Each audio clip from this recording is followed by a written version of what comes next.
हे माता लक्ष्मी, शरद पूर्णिमा पर जो भी अपनी छत पर मीठी खीर रखे उस खीर में अमृत बरसा देना।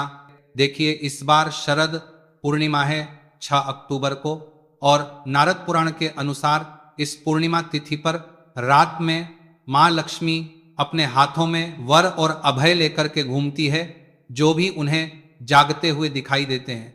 ध्यान से सुनना, इस दिन जागरण करना भी जरूरी है। धर्मशास्त्र कहते हैं इस दिन व्यक्ति को नहीं सोना चाहिए, क्योंकि इस दिन महालक्ष्मी जो अपने हाथ में और अभय मुद्रा लेकर के घूमती है और जो भी जागते भी दिखाई देते तो उनके घर में धन दौलत जितने भी आशीष है सब चीज दे देती है। तो देखिए, ध्यान से सुनना, शाम के समय चंद्र उदय होने पर शरद पूर्णिमा के दिन चांदी, सोने या मिट्टी के दीपक अपने घर में जरूर जलाना। शरद पूर्णिमा के दिन आपने बहुत से लोगों को छत पर खीर रखते हुए देखा होगा। कहा जाता है कि इस दिन आसमान से अमृत की वर्षा होती है। ऐसे में जो भी इस चंद्रमा के नीचे रख कर के खीर खाता है उसे किसी भी प्रकार की बीमारी नहीं होने देता, और कलयुग में सबसे ज्यादा बीमारी होना शुरू हो चुका है। देखिए, स्वास्थ्य से बढ़कर के कोई भी बड़ा धन नहीं होता, सेहत ही मनुष्य का सबसे बड़ा धन होता है। आपने कई पौराणिक कथा में शरद पूर्णिमा के दिन खीर खाने के बारे में जरूर सुना होगा। शरद पूर्णिमा के दिन ऐसा माना जाता है जो भी व्यक्ति चांद की रोशनी में रखी खीर को अगर खाते हैं तो ऐसे व्यक्ति आजीवन बीमारी से बचे रहते हैं। ऐसे व्यक्ति को जल्दी बुढ़ापा नहीं आता। अगर आप चाहते हैं कि आजीवन आपको लंबे समय से बीमारी कोई ग्रसित ना करें, या फिर जो लोग बीमार पड़े हैं ऐसे व्यक्ति को यह खीर खिला देते हैं तो जल्द ही उनके स्वास्थ्य में सुधार आना शुरू हो जाते हैं। आइए, आज मैं आप लोगों को शरद पूर्णिमा से संबंधित कथा भी बताऊंगा, और शरद पूर्णिमा के दिन कौन से ऐसे उपाय करना चाहिए जिससे हमारे घर में श्री की वृद्धि हो, अर्थात की प्राप्ति हो। इस वीडियो में सारी जानकारी बताऊंगा।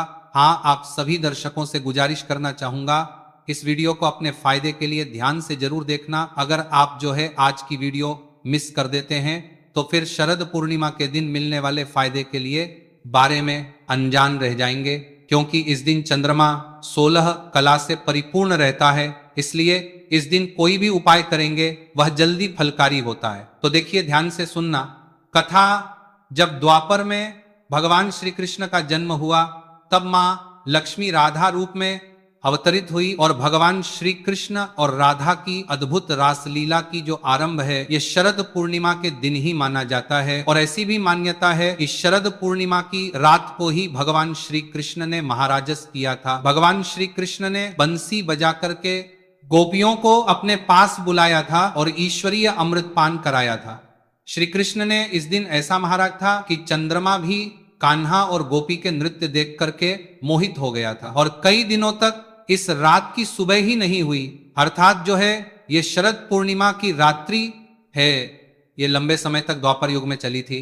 तो देखिए, शरद पूर्णिमा पर जो स्नान दान के साथ रात में चंद्रमा की पूजा करता है उनके जीवन में कई प्रकार की जो बाधा होती है वह दूर हो जाती है।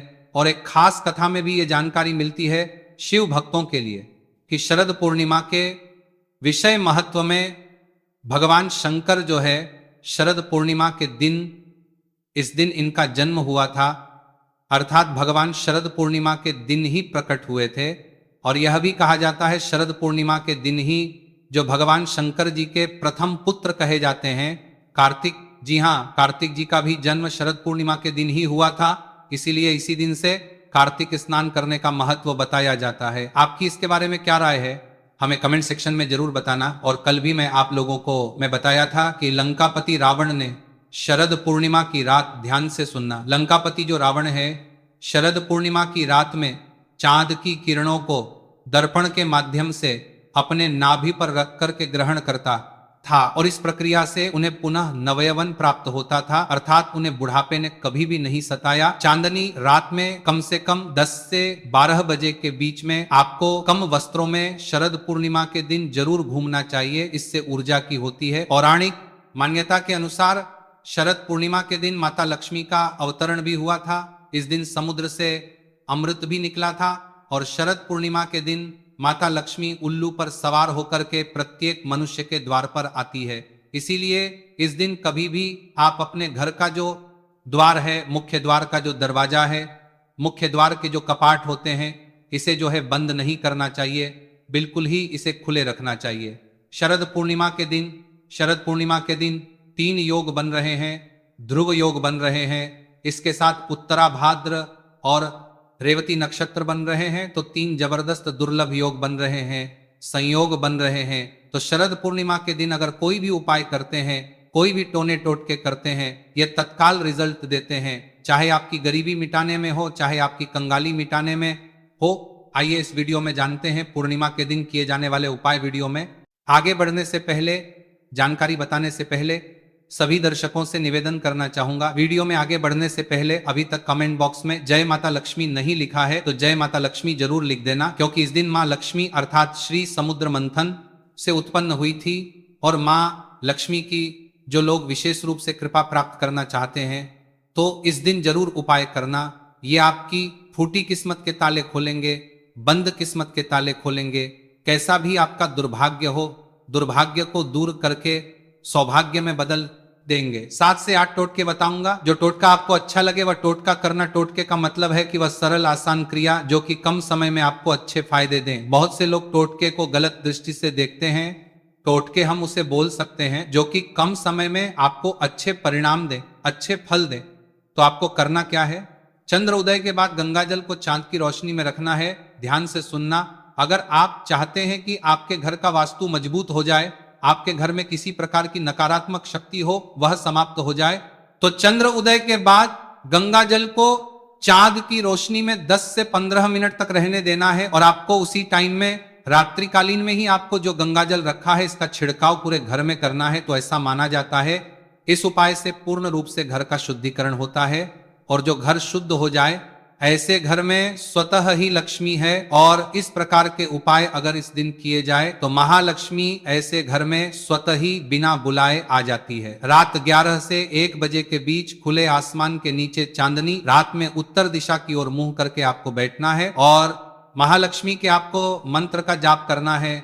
महालक्ष्मी जैसे कि अगर इस बीज मंत्र का जाप कर लेते हैं आजीवन, हम कहना चाहेंगे कभी भी आपको फिर धन की कमी नहीं होगी, क्योंकि इस दिन महालक्ष्मी उल्लू पर सवार पृथ्वी लोक पर भ्रमण करती है और देखती है कि कौन सा साधक जग रहा है। और अगर आप इस दिन जागते हैं तो माता लक्ष्मी बिल्कुल ही आपके घर में प्रवेश कर जाती है, आपके जीवन में प्रवेश कर जाती है।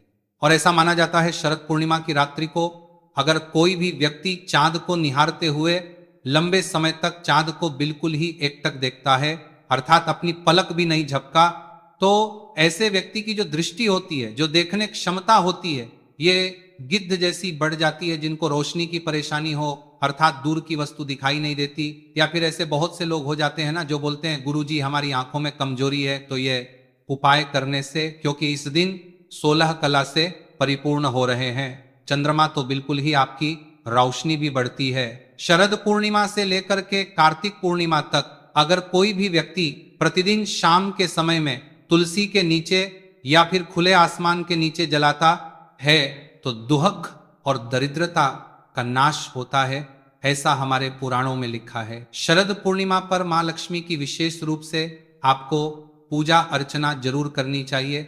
मान्यता है कि शरद पूर्णिमा के दिन जो लोग महालक्ष्मी की विशेष रूप से आराधना करते हैं और जैसे कि आप जो है महालक्ष्मी को खींचने वाली सामग्री रखते हैं, जैसे कि कौड़ी है, गोमती चक्र है, कमल गटके है, जोड़ी है, सियार सिंगी है, या फिर बहुत सारे माता लक्ष्मी को आकर्षित करने वाले तांत्रिक वस्तु कही गई है। ये तांत्रिक वस्तु को अगर आप इस दिन खुले आसमान के नीचे में छोड़ देते हैं, इनकी पूजा पाठ कर खुले आसमान के नीचे में छोड़ देते हैं, तो ये जागृत हो जाती है और ये लक्ष्मी की तरह ही प्रभाव देते हैं। जब तक ये आपके घर में जागृत अवस्था में रहेंगे, जब तक ये आपके घर में रहेंगे, बिल्कुल ही आपको अन्य धन की कमी नहीं होगी। ये लक्ष्मी की तरह ही प्रभाव दिखाते हैं, क्योंकि इस दिन देखिए हर जो चल और अचल ये दोनों प्रकार की जो वस्तु होती है इसमें माँ लक्ष्मी का वास हो जाता है। इस दिन महालक्ष्मी का हुआ था, इसीलिए प्रत्येक वस्तु में माँ लक्ष्मी का वास हो जाता है। इसके बाद या को वास माना जाता है मनोकामना पूर्ति करने के लिए। शरद पूर्णिमा पर माँ लक्ष्मी की आपको कम से कम जरूर जो कहा जाए, माँ लक्ष्मी को अगर आप प्रसन्न करना चाहते हैं, आप चाहते हैं कि वह जल्दी प्रसन्न हो जाए, तो इस दिन माँ लक्ष्मी को प्रसन्न करने के लिए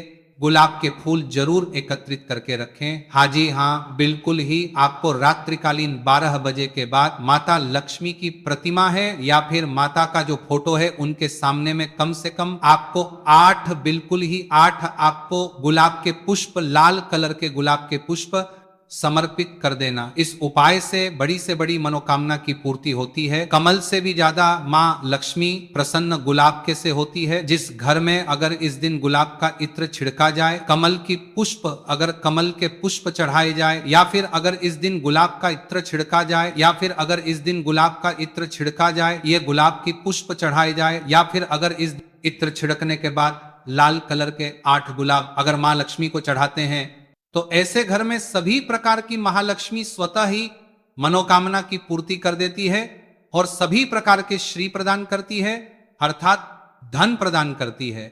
इस दिन शरद पूर्णिमा की रात को धन की देवी मां लक्ष्मी की आपको बिल्कुल ही पूजा करना चाहिए और अपने घर करना चाहिए। कल के सभी प्रकार के दरवाजे को बिल्कुल ही बंद करके नहीं रखना चाहिए। इस दिन मां लक्ष्मी घर में प्रवेश कर जाती है और आपको 4 मुख का दीपक जरूर जलाना चाहिए। ऐसा माना जाता है कि जिस घर में 4 मुख का दीपक शरद पूर्णिमा के दिन जलाए जाते हैं, रात्रिकालीन में जलाए जाते हैं, पूरे रात्रिकालीन भर आपको जलाना है, तो शरद पूर्णिमा के दिन यह उपाय करने से धन, संपदा, सुख, वैभव की प्राप्ति होती है। हिंदू धर्म में माता लक्ष्मी को हमेशा साफ सफाई से जोड़ा जाता है। ऐसा माना जाता है कि जिस घर में साफ सफाई होती है उस घर में सुख समृद्धि स्वतः ही, धन की वर्षा मां लक्ष्मी स्वतः ही कराती है। घर की सफाई के लिए मुख्य रूप से झाड़ू का आप जो है इस्तेमाल करते हैं।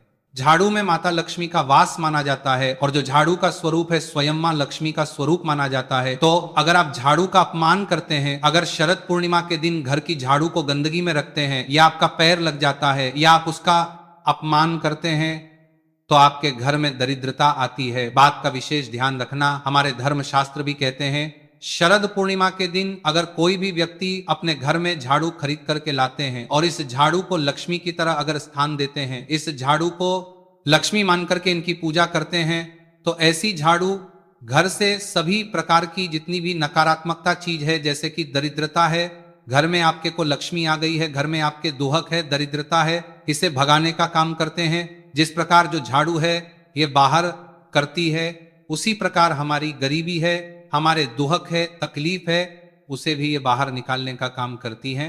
मैं सभी दर्शकों को कहना चाहूंगा, इस दिन बिल्कुल ही आपको झाड़ू ले आना चाहिए। अगर कोई भी व्यक्ति शरद पूर्णिमा के दिन झाड़ू खरीद करके लाते हैं, और झाड़ू हमेशा जोड़े के रूप में लाना चाहिए, झोड़े के रूप में झाड़ू खरीद करके लाइए और इसे आप अपने घर की उत्तर दिशा में जरूर रखना शुरू कर दीजिए। ऐसा माना जाता है जो उत्तर दिशा होती है ये देवताओं की दिशा होती है, मां लक्ष्मी की दिशा होती है।